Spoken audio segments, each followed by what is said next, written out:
This podcast is brought to you by the Albany Public Library main branch and the generosity of listeners like you. What is a podcast? God, Daddy, these people talk as much as you do.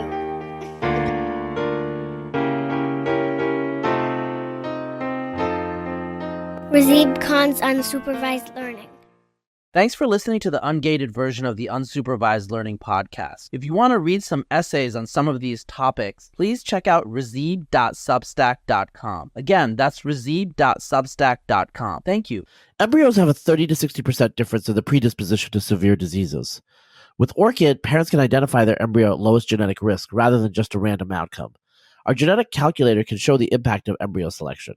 Discuss embryo screening and IVF with a genetics expert. Hey, everybody. Today, I am going to be talking about a new preprint, very important preprint, with the title, The Genetic Origin of the Indo-Europeans.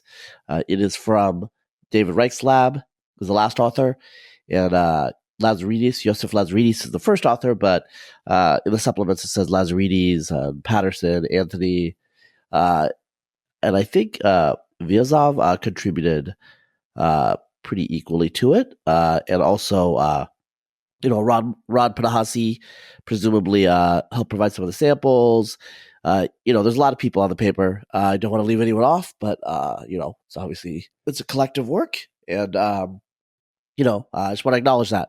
So it's a pretty big deal. I will say that the paper should probably be titled "The Genetic Origin of the Yamnaya and the Hittites," and not Indo-Europeans, but it's close enough for government work. And so it's a pretty big deal. It's a preprint. It's not accepted yet, but knowing the track record of the Reich Lab preprints, it will probably be published in Nature within a year, probably 6 months. And there will be minor revisions. Figures will be redone. Some analyses will be redone. But I think the results are pretty crystal clear. Doubt most people will contend with the results because the data and the results, the outputs of the analyses are just, they're not very disputable in my opinion. But we'll get into that. So I guess first, I want to talk about the origin of the Yamnaya because that's what this paper is centrally about. Who are the Yamnaya? If you have been sleeping under a rock and not listening to my podcasts, reading my posts, you don't know, but most of you know. But just a review, Yamnaya basically is, I think it's Russian for pit grave, and it just refers to these people who would bury their probably elite noble dead in these pit graves, like pits in the ground. But on top of them, there would be a mound, a vast mound sometimes. So they're called kurgans, and they are all over the Eurasian steppe. The spread of the kurgans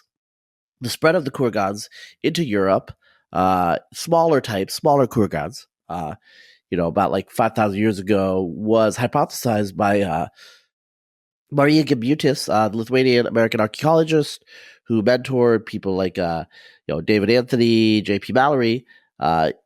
It was hypothesized by her that these were steppe pastoralists, nomads that brought the Indo-European languages to Europe. She was pretty much right. I also want to emphasize, and this is a big part of this paper, the kurgans also spread eastward all the way as far as the Altai pasture lands in western Mongolia, eastern Kazakhstan. And these kurgans were obviously created by people that were somehow related to the Yamnaya of the Pontic steppe on the other side of the steppe. Well, genetics over the last decade or so has made it pretty clear that these people of the so-called Afnasivo culture, probably the ancestry of Tokharians, a sneak preview, were basically Yamnaya, pure Yamnaya. There's almost no genetic imprint of anybody else in them. Some of them are found to be related by people on the other side of the steppe. So it was basically one culture that just spread across the Eurasian steppe very, very quickly. That's what it was going on. So, genetic origin of the Indo-Europeans really is genetic origin of the Yamnaya. The Yamnaya is not what they were called, by the way, or not what they call themselves. Probably they call themselves something similar to the word Aryan, but not exactly Aryan, because Aryan only refers to Indo-Iranians. To this day, Ossetians call themselves the people of iron or iron people. So, there's all sorts of words in iron, Ireland, whatever, Indo-European roots. And it basically means free people or the people. And so I think it's like Hurios or something in reconstructed Proto-Indo-European, which you do with looking at all the daughter languages and figure out some sort of consensus that it could have evolved out of the descendant terms. But in any case, this is the origin of the Yamnaya. Yamnaya you know about because they are basically the foundation of later Indo-European populations. And so when we're talking about the corded ware, they're 75% Yamnaya. I'm talking about bell beaker, they're 60% Yamnaya, and so forth. Really, the Yamnaya are the foundational basis of the Indo-European expansions. Christian Christiansen, who I did a podcast with, as you guys know, he is very, very clear as an archaeologist that people like in the single grave culture in places like northern Germany and Denmark, they are Yamnaya. Yes, they might be engaging in some sort of mixed, non-nomadic, non-purely nomadic lifestyle, but they're Yamnaya. And, genetically, we know that the corded ware of Eastern Europe, about 2900 BC or so, are 3/4 Yamnaya, with the other 1/4 being globular amphora, Neolithic, right? So, to know the Yamnaya is to know the origins of the Indo-Europeans. And prior to this, there wasn't really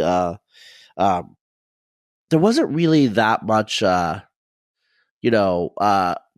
understanding of the details of where they came from.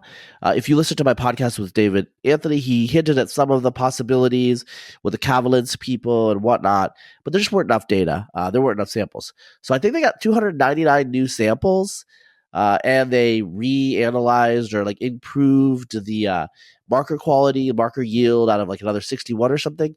So they have a lot of data now. A lot of data they could run statistical analysis and do all sorts of things that they couldn't before. So what they could do before was say, okay, you have 5 Yamnaya. These Yamnaya define a Yamnaya cluster in your QP-admin or admixture, whatever you want to use, and you can estimate your Yamnaya percentage, right?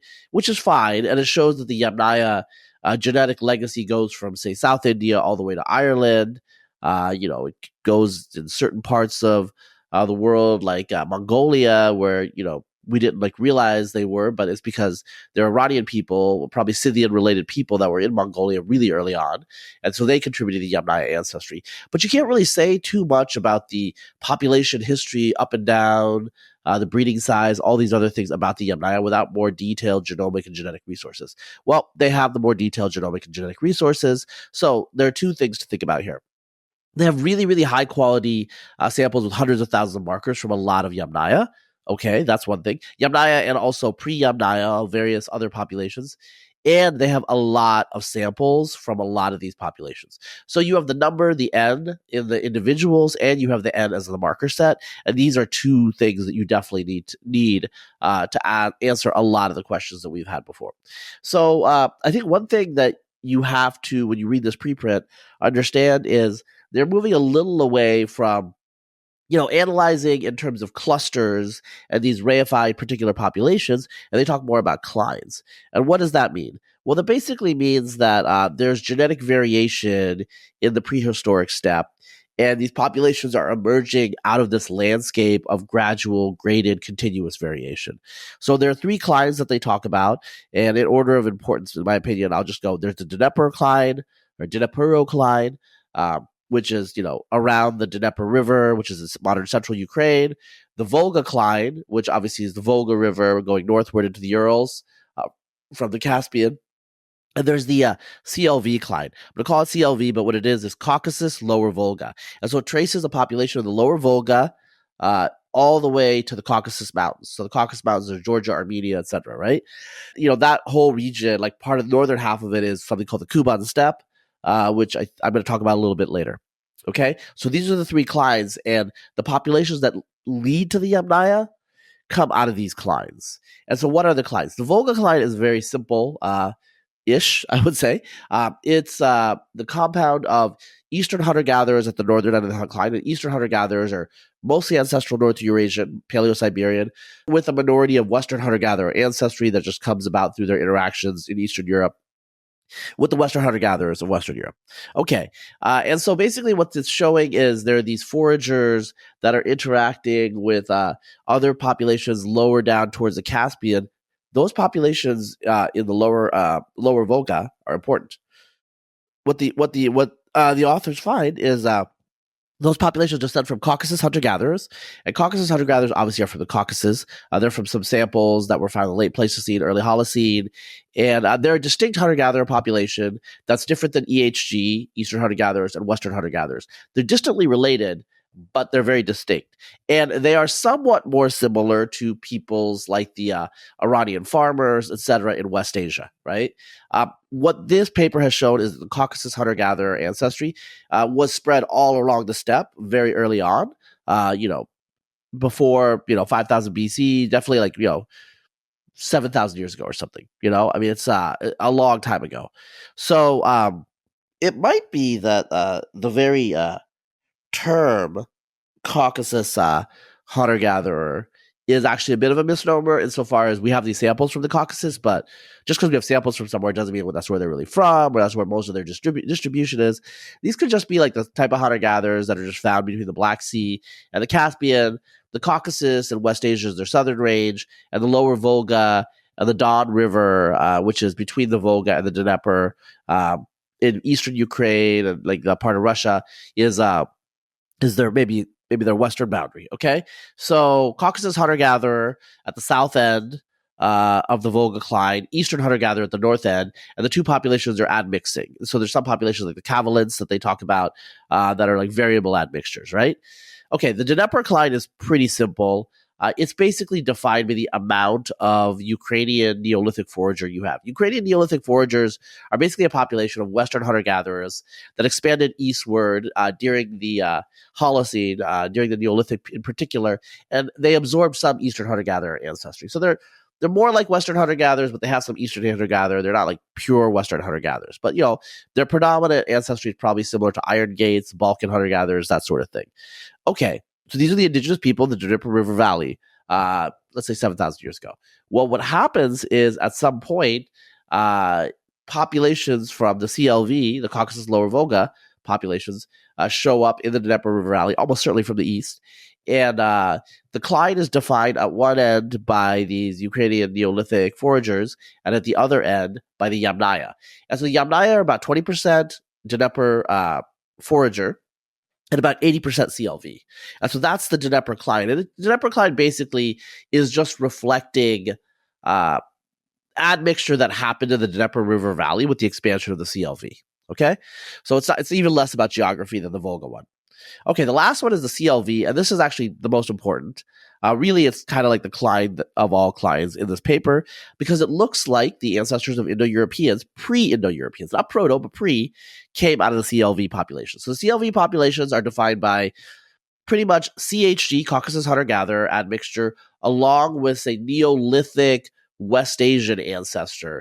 And so this is the ancestry that's like Anatolian farmer, maybe Iranian farmer, Mesopotamian farmer, all of the stuff to the south that expanded with the rise of agriculture. And so that resulted in pulses of, waves of people expanding outward in all directions, overwhelming foragers in all directions. So you have populations of the Caucasus that are mostly this new stuff, not Caucasus farmers, but you have some of it also north of the Volga. And in the Caucasus, you also have other populations that are predominantly Caucasus. So it's very spotty. So the CLV, like the Volga, can be thought of as primarily a geographical cline, but it's not nearly as consistent as the Volga.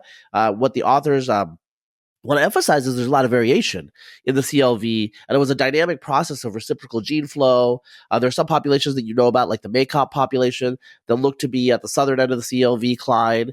Other populations, so I think it's like Bereshkov, so it's just called, call it like the B population, that's in the north of the lower Volga, and that has less of this Neolithic West Asian farmer. But these populations are interesting because the authors note that they have some Proto-Kurgan features already in their culture. So Yeah, so it looks like the CLV population has some traits that are already associated with later Indo-Europeans. So probably the root of the Indo-European populations in some ways, according to this paper, right? And so I think the authors are talking about the clines here because in this like earlier pre-Yamnaya world, there were a lot of different populations, and David Anthony has talked about this too. Culturally, there are a lot of different distinct populations that are on the steppe doing a lot of different things, just a lot of different cultural practices. The homogeneity that we see later just does not exist. And so there's all these populations with these different admixtures and different cultural practices. So, for example, the Maykop people have something similar to the Kurgan, and the Maykop people are to the south, like north of the Caucasus. Something similar to the Kurgan in their burial styles, but the way they position the bodies is different than the later Yamnaya and the people from the northern part of the CLV.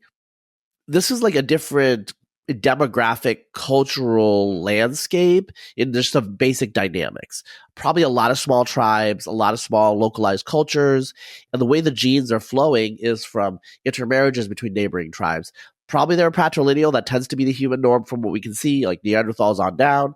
So probably women being exchanged between different groups. And so what happens is it creates this continuous cline. So you can't say that this is the line between this race and that race, something like that, right? Whereas if you have like Native Americans in Beringia, they're a very distinct cluster that was isolated for thousands of years. That is not happening with this at all. These are people that live in a continuous landscape, interacting with each other in a dynamic way. The Yamnaya changed that dynamic. So they have like a lot of Yamnaya samples. They're very homogeneous. They're about 80% CLV, 20% Dnepr forager. And they look to be related to each other wherever they're sampled from. Some of them are sampled very, very far away from the Pontic steppe. There are segments that are matching each other, and they're just genetically extremely homogeneous.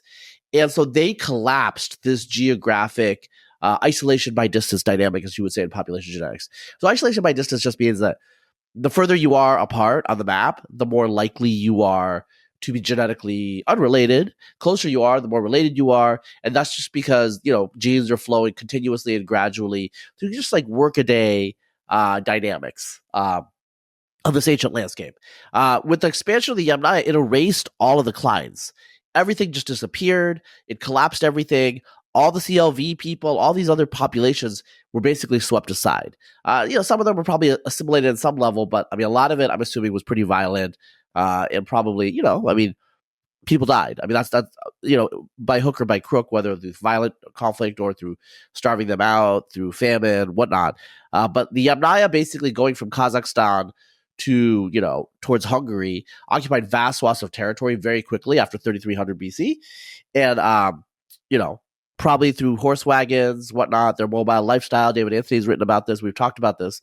But they really, really transformed the world after 3300 BC. Whereas before, these clines described in this paper show a much more richly textured and detailed genetic landscape that was to be erased, okay?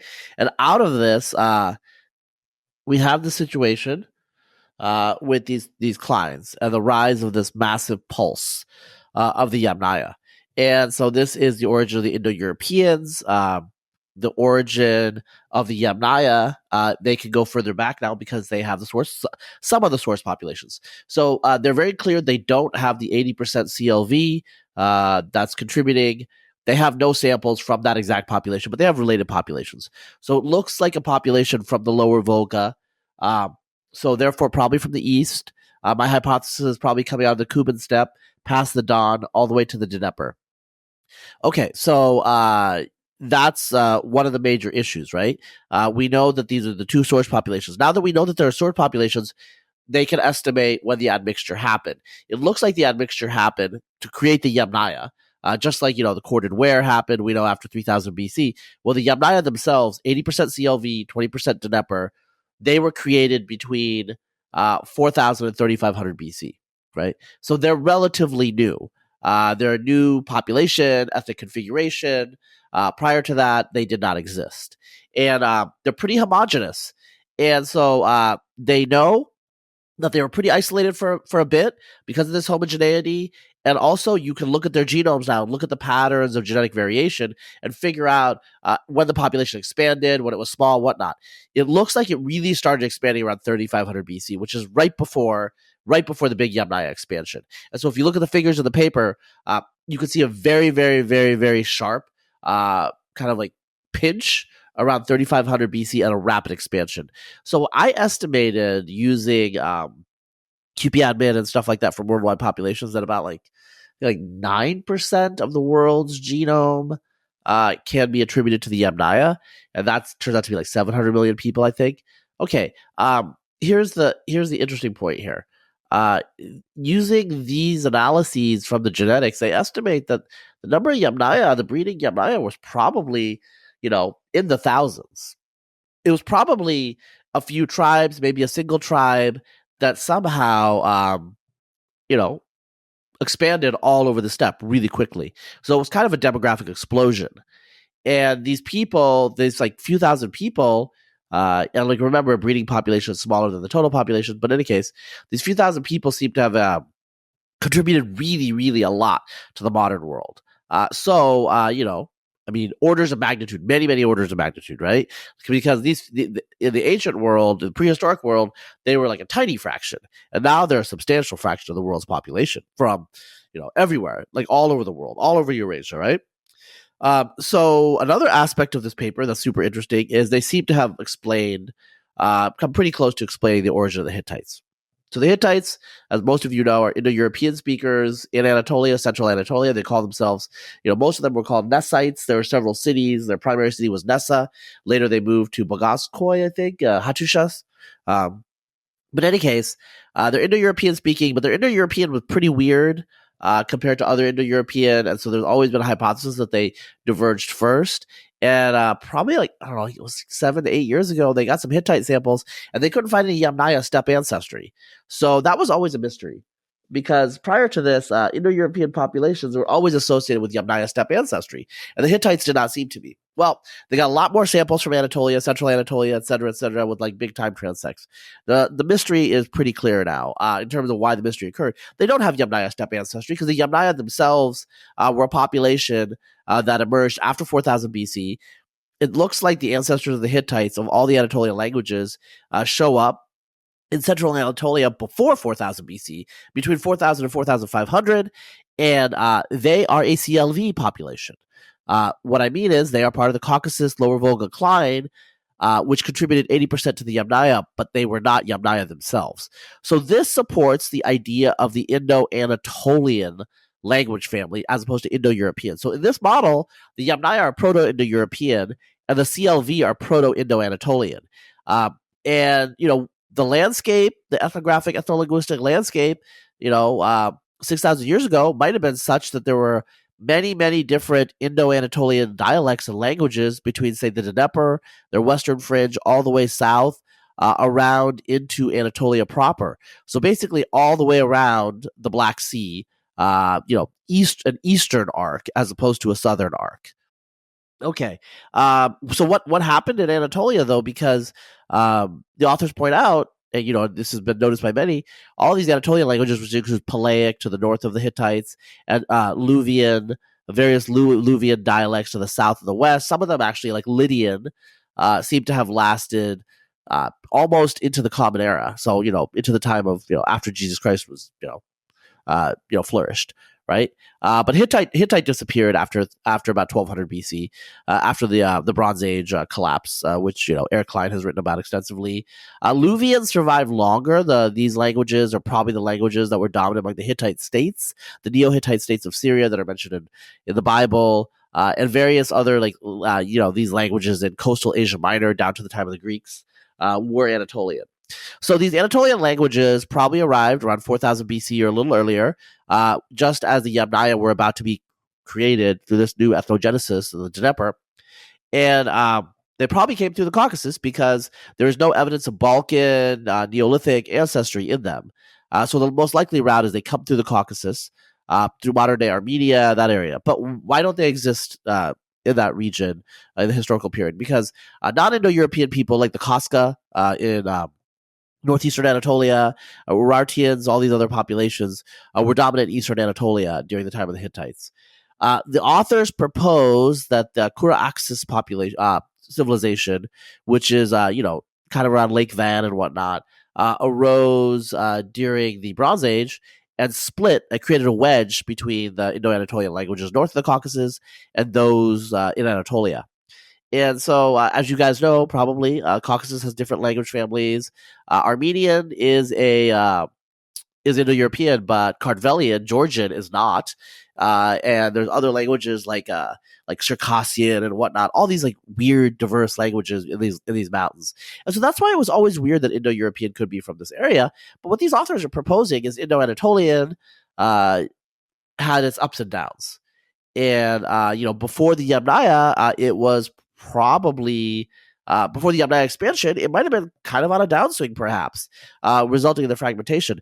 The authors mentioned that Hittite, and Yamnaya, Proto-Indo-European are the two survivors of the CLV Indo-Anatolian families. There's probably a lot of other languages that disappeared, were absorbed by the Yamnaya, or some of these other Caucasus, Caucasian language-speaking groups, Kartvelian and whatnot, North Caucasus, etc. So the Western and Central Anatolia had the Anatolian languages preserved because it was it was outside of the range of expansion of Kura-Axis, and they were preserved down to historical times because the earliest Indo-European written language is Hittite. I think a tablet dated to 1750. I think it's the Anita text. There's some treaty between two Hittite states. They're Anatolian personal names that look to be several centuries older, recorded in Assyrian and Eblan texts. So these people were around. They possibly been around for thousands of years. And this estimate is used doing admixture analysis. It's, I don't want to go into the technical details, but you have two source populations and you can look when they started mixing with each other. And it looks like the Hittite Anatolian, because they're only about like 10% CLV. They're highly diluted, started well before 4000 BC. Also, there's a Y chromosome that they found among the Anatolians that, might have just a connection to the CLV people. It's just quite clear that there's some Volga connection to these Anatolians. And in Eastern Anatolia, this ancestry actually decreased historically, probably due to the Kura-Axis. And the later Indo-European Armenians, Proto-Armenians, probably descendants of Yamnaya Catacomb people, show up and they bring back like classical steppe ancestry. So that's somewhat different. In any case, so the Hittites are a sister lineage to Proto-Indo-European. They are not Indo-European proper. They are a sister lineage, and this is an argument among linguists that has been happening for a while, and it looks like the genetics makes it pretty clear which side is right. All the uniqueness of the Hittite languages is because they don't share the derived features from Yamnaya.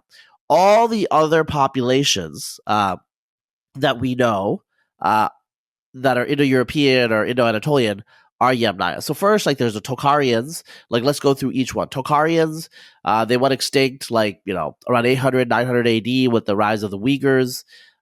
They spoke a really weird, obscure Indo-European language, and they look like they split pretty deeply, and we know that the Afnasivo show up 3300 BC. There's some genetics papers purporting to show the connection between the Afnasivo, who are north, considerably north and west of Xinjiang, of Tokharistan. Tokharistan is really the eastern half of modern Xinjiang, or modern Uyghurstan. Okay, the western half was Indo-Iranian speaking, various Scythian languages and whatnot. In any case, so this is the first branch off. Genetically, it starts out 3300 BC, pure Yamnaya, and then you have Albanian, Illyrian, Greek, and Armenian. It looks like those are from probably, Yamnaya daughter populations that came directly from the steppe, maybe from the catacomb culture. So there's arguments that the Mycenaean Greeks had some catacomb influence and some possible connection to Indo-Iranians. David Anthony's mentioned this, and it might be because the Indo-Iranians spread back onto the steppe from the west, from Poland, Belarus, from the Kordadwar population, and basically absorbed, assimilated, and overwhelmed the Yamnaya populations. So what you see is the Y chromosomes shift from, a really obscure branch of R1b to R1A Z93, the branch for Indo-Iranians. It looks like these Indo-Europeans, Proto-Indo-Europeans, these populations were organized in patrilineal kinship groups, and there were massive power turnovers very, very rapidly by cultural identity and affinity. So you have the situation where all the other Indo-European groups look like they came out of corded ware. So just like Yamnaya erased everyone else, corded ware to a great extent erased a lot of other populations. So of the Indo-European populations today, that we have Armenians, Greeks, and Albanians descend from groups that were not corded ware. Everybody else, including Indo-Iranians, Balto-Slavic people, or Baltic and Slavic, Germanic, Celtic, Italic, those are all from the corded ware. So the corded ware are interesting because they are agro-pastoralists, not pure nomads, and they settled in the forest zone of Northeast Europe, obviously, modern day Poland, Belarus. They absorbed some sort of Neolithic culture from the globular amphora, the last Neolithic culture, and then they pushed westward, became single grave in Germany, et cetera, et cetera. Early on, they're like 75% Yamnaya. Again, Christian Christiansen and others insist on calling them Yamnaya to some extent because they weren't that transformed, in the early centuries. One branch went eastward, and it became Indo-Iranians. So basically, it started as a Fatinovo culture, like somewhere in Western Russia, and kept going east until it hit the southern Urals, became the Santashta culture, and then around 2000 BC, they invented the light war chariot, which expanded all across Eurasia. And it looks like a lot of the words related to horsemanship and other things are Indo-Iranian in many languages, many Indo-European languages. And many of the horse-related practices of Indo-Iranians, including like the solar cult, for example, seem to have spread across much of the Indo-European world. The solar cult lasted in Scandinavia down to about 600 AD, and then it went extinct due to massive cold snap. But in any case, there's multiple events that happened that prefigure or that postdated what happened with the Yamnaya expansion that kind of created the structure of the different Indo-European populations that we see. So, I think one of the most interesting things is they looked at the relatedness of the Yamnaya and all these other groups, and it really tells us that they were expanding very rapidly, and they had massive kinship, social political networks across the Eurasian steppe. So they're basically the first people that would anticipate what the Turks and the Mongols and the Huns and all these other people that we know, Scythians, Sarmatians, what they did. The Yamnaya were the first, and that's probably why they had such a big genetic impact, because they were the first to pioneer this lifestyle. They probably didn't have an ideology of subjugation, conquest, and assimilation.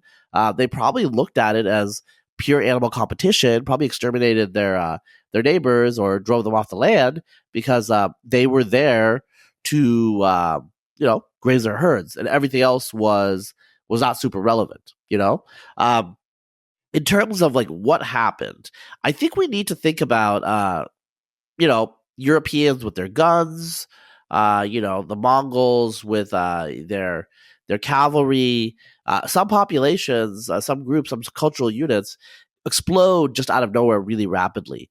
It seems like a couple of tribes on the Dnieper River of Yamnaya, of what became Yamnaya, figured out something so that within several centuries, they were all over the Eurasian steppe. They were running roughshod over all other populations, and basically, they were going to determine the future of the world in some ways, and it was just through happenstance. There was, I know Greg Cochran and others talk about lactase persistence and whatnot, but it looks like a lot of these biological adaptations came later after the cultural adaptations.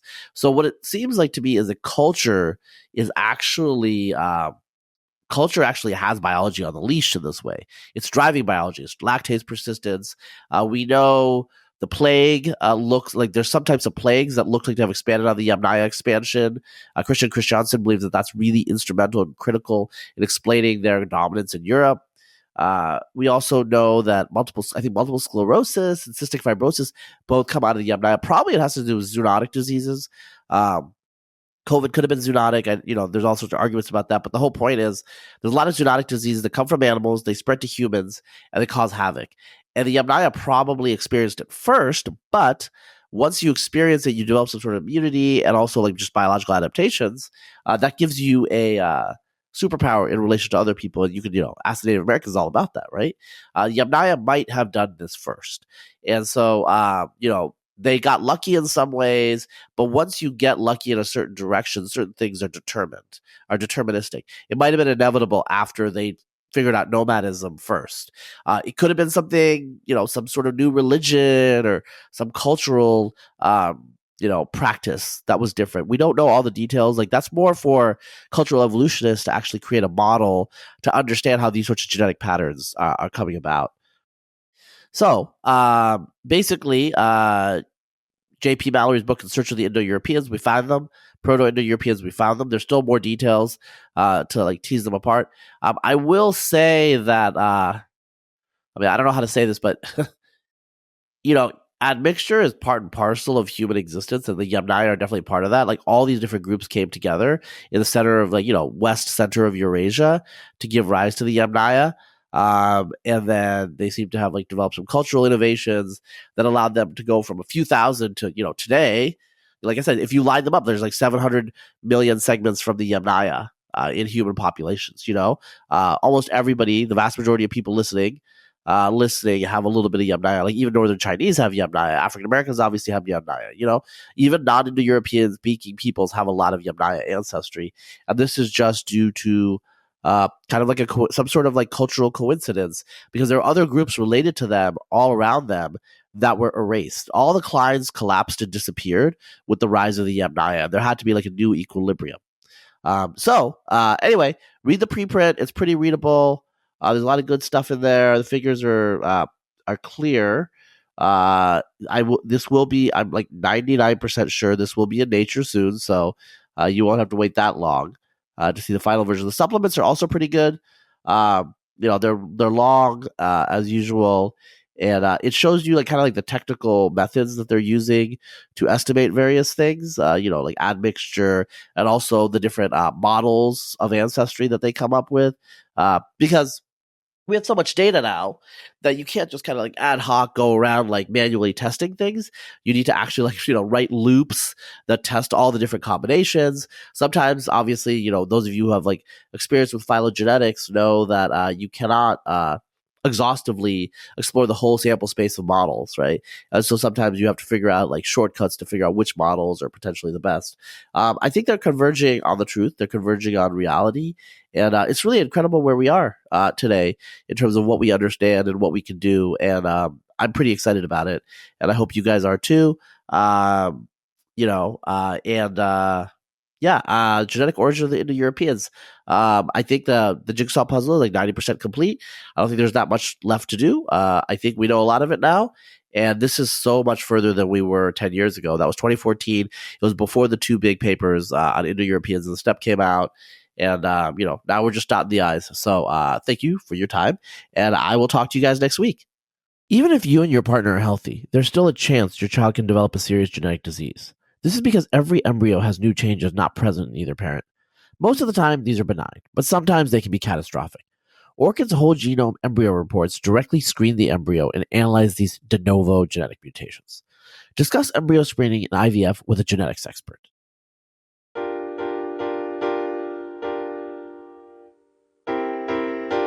This podcast for kids.